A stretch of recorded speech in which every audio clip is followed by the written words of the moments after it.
as far as my normal mode of operation is concerned, this is very late and I might as well just give up, is what it feels like. Hey there, it's day 3 in Panama, and that makes it Friday. I spent most of the morning, kind of letting my feet recover, what it boils down to. Spent so much time walking last 2 days, and I had some pretty good blisters on my feet. Yeah, I wanted to take care of my feet a little bit and also edit my first video. So I did get my first video out on the road. It makes me feel really good. So now I'm looking for bus 671. It is 2:30 in the afternoon and I'm finally getting out, and as far as my normal mode of operation is concerned, this is very late and I might as well just give up, is what it feels like. But as I'm doing something a little different, I'm gonna choose to be okay with it. Also, the weather the last few days has proven to be very bright and harsh in the mornings, and then it tames down in the afternoon as far as the cloud cover is concerned. Definitely like that as well. So when I head out and shoot, I'm actually going to get some good light.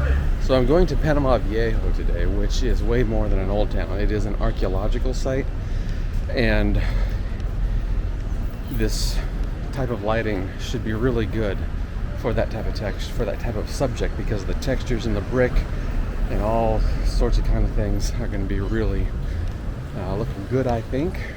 And that's usually what I like to see with that kind of subject matter anyway. The sky is absolutely devoid of any type of detail, any type of interest, no clouds, no color, no nothing. So if I do include the sky, it's going to be just to have some negative space. All right, so here is the journey on out to Panama Viejo. They let the last people in at 4:30. You can stay till 5:30. I should show up at about 3:30, so I'm going to have hopefully plenty of time. 2 hours will hopefully be enough for me. Sometimes I guess you just gotta hate Google Maps. Not that it took me to the wrong place, but it took me to the wrong place. I put in the search for Panama Viejo, which is an old archeological interest area, and it took me to the back entrance for some reason. Why would you do that, Google? That's stupid. So a security guard, all dressed in fatigues and whatnot, very kind, very nice, kind of pointed me in the right direction. So I had to get on another bus and backtrack about a mile or maybe a little less. And still, it's just like a little bit aggravating, but hey, that's part of, I guess, the part of the travel, part of the fun, right?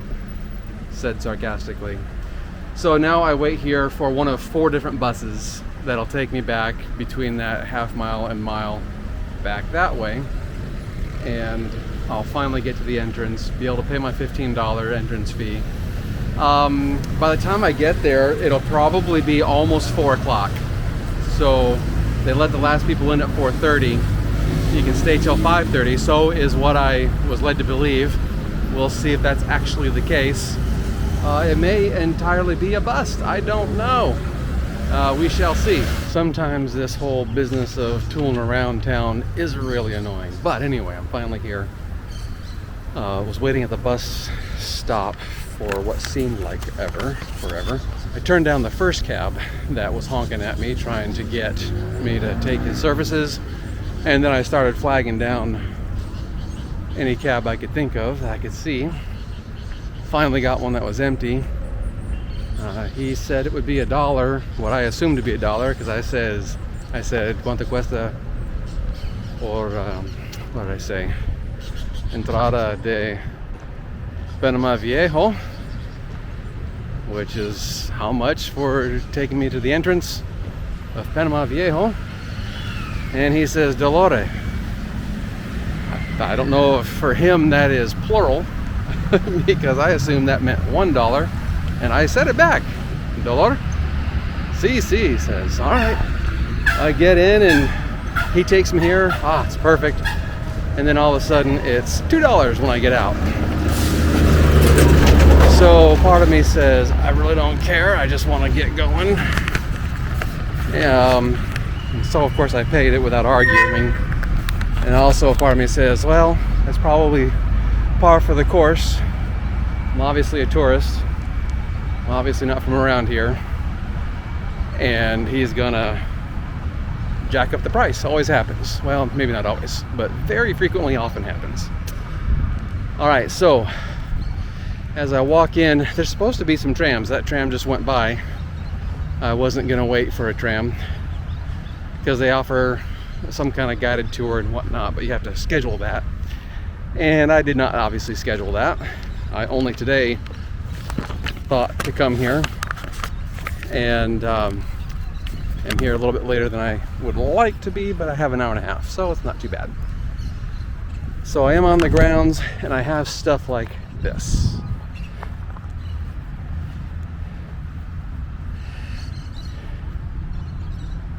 It's kind of nice. There's some English here. That's kind of rendering of what it would have looked like, and then of course what it currently looks like. And this is going to be the kind of thing where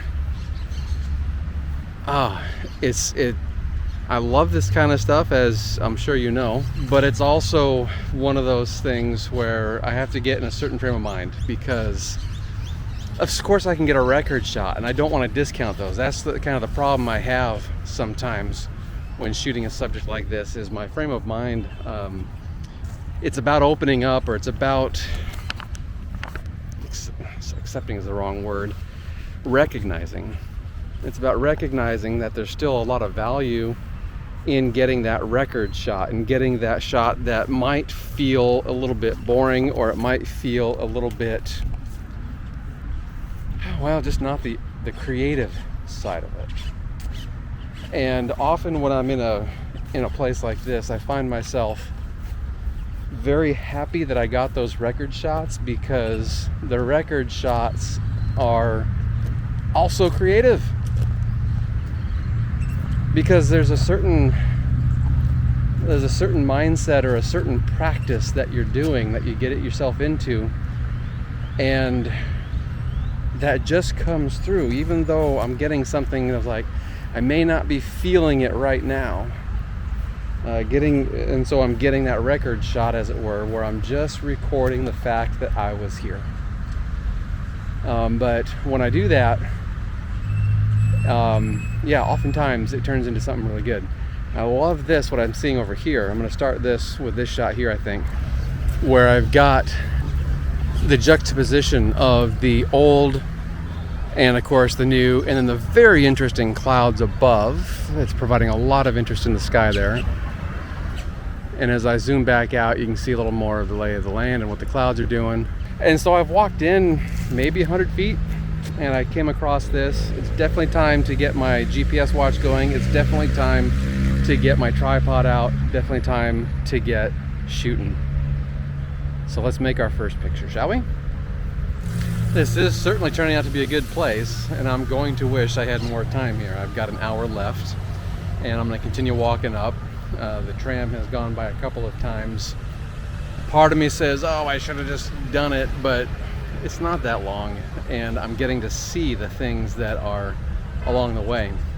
What isn't clear, though, is if it's okay for me to walk in and amongst on the grass, amongst the pieces, the ruins and whatnot on the grass. So I'm going to assume that it's not okay until I see other people doing it, because I just don't want to get in trouble.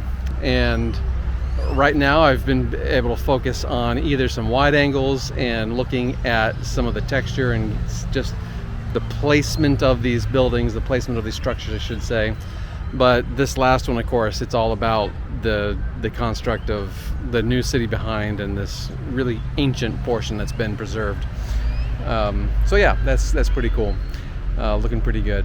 So that cloud behind me is looking pretty sweet, though.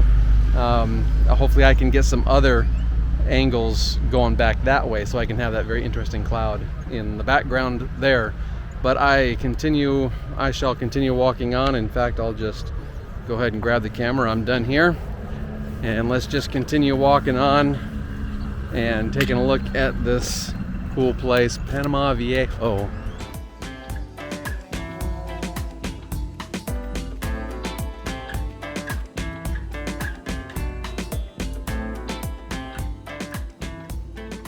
That wall there looks really cool. Love it.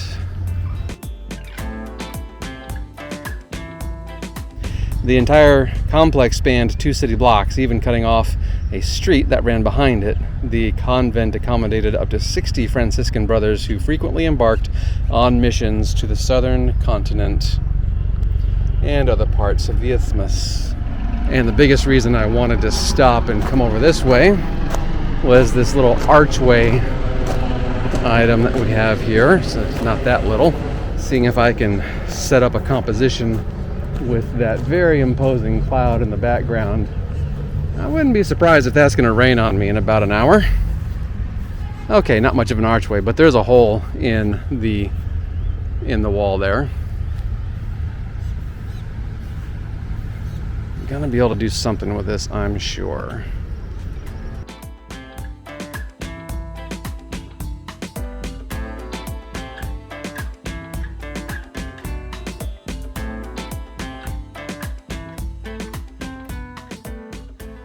This is kind of interesting.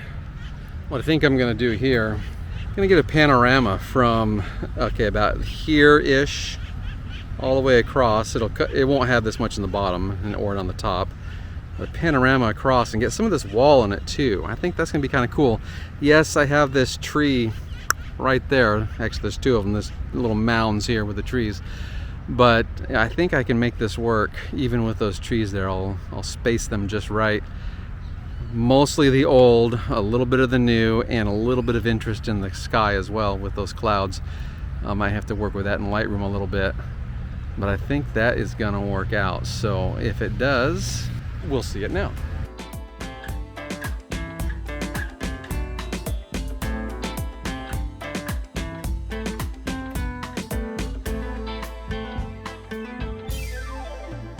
I just shot this one over here. The land given to the Conceptionist sisters flooded constantly, which they used to their advantage by building a large cistern inside their cloister, an exceptional feat for the region.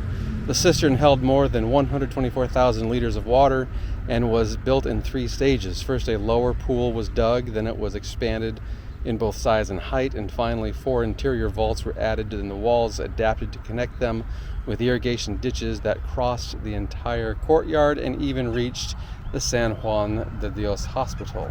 And that's amazing, it's awesome, but I did not see it until I lifted my camera up there, because this is the wall I have to contend with, which is fine. I can reach the camera over, and I was able to see, there's my tripod here, I was able to see what the possibilities would be, because I can see down in here, but I cannot get down in there due to this gate. But that's all right. I think I still made a pretty nice image, handheld, about 1/100th of a second, 200 ISO, f9 or so I think it was. So trying to make sure I have maximum depth of field. Not something I think I can really have any luck with as it relates to the whole notion of focus stacking, because, well, of course I'm hand holding it, and if I hand hold, focus stacking is a huge challenge. I've done it, but I did not want to worry about it here, because most everything in the frame is at least, boy howdy, that's actually a good distance, at least 12 feet away. Everything's gonna be at infinity focus anyway, so it is not an issue. As I continue on, there's more and more that more of these structures that I'm coming across, and some of them, like this one here, have some what look to be more modern day brick. Now certainly that smaller brick is, I'm sure, been around for quite a while, but it's not the big huge brick that all these other items are made out of. Always fun to learn about these things and what's happening here.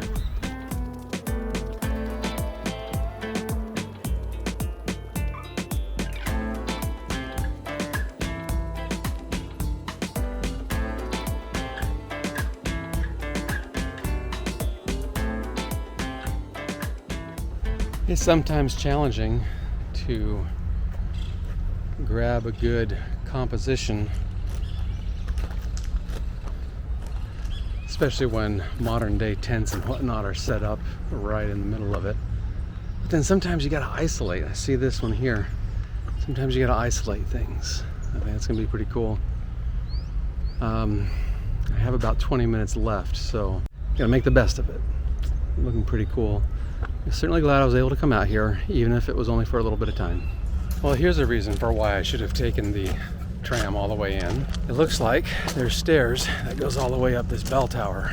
I always love me a good vantage point like this. So just before the time ends, I'm gonna try and get up there. We'll see if I can make it happen.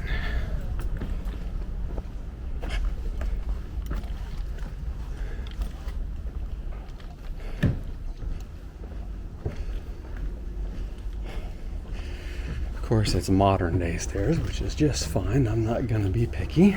Whew, the quads. I can really feel them. My legs are officially extremely tired. Time to put the video down and let's get to shooting.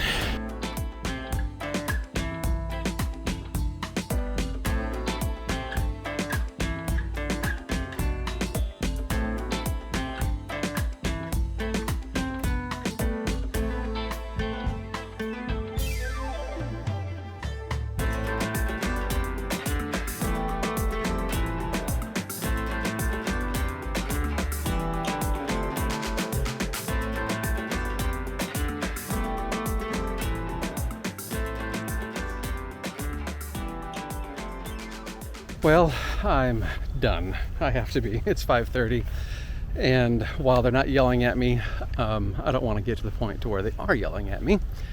But that last shot I just got, oh, it's really cool.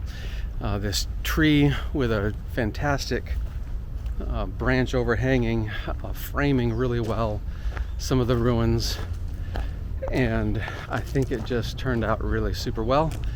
And it's going to require, though, massive luminosity masking, because we're looking at least, I want to say at least 6 stops difference between the shadows and the highlights, and there's no way the sensor is going to be able to pick that out. So I got several exposures. It's either 5 or 6 stops. I honestly don't know. I just like, I'm going to do it quick. I'm going to make it happen, and I'll figure it out later. But that was the last shot. Gotta have some supper. Gonna pack my things because I'm moving to Bouquet tomorrow. So I won't be doing any filming, won't be doing any shooting. Just simply on the way to Bouquet. It should be 6 hours or so bus ride to the city of David. That's the second largest city in Panama. And then I need to get a bus from David to Bouquet. So that will take place tomorrow. Lots of just sitting on the bus, lots of just kind of chilling out. And that's fine. Looking forward to doing that. My feet will be able to heal a little bit more once again. Ooh, I don't know if you heard that thunder, but that's awesome. So that's it for today. So long for now. Thanks so much for watching, and definitely share it. I know you've got a friend that would probably like something like this. If you would take those few moments it takes to go ahead and hit that share button, I would certainly appreciate it. And all right, we'll catch you later. Until next time, God bless and happy shooting.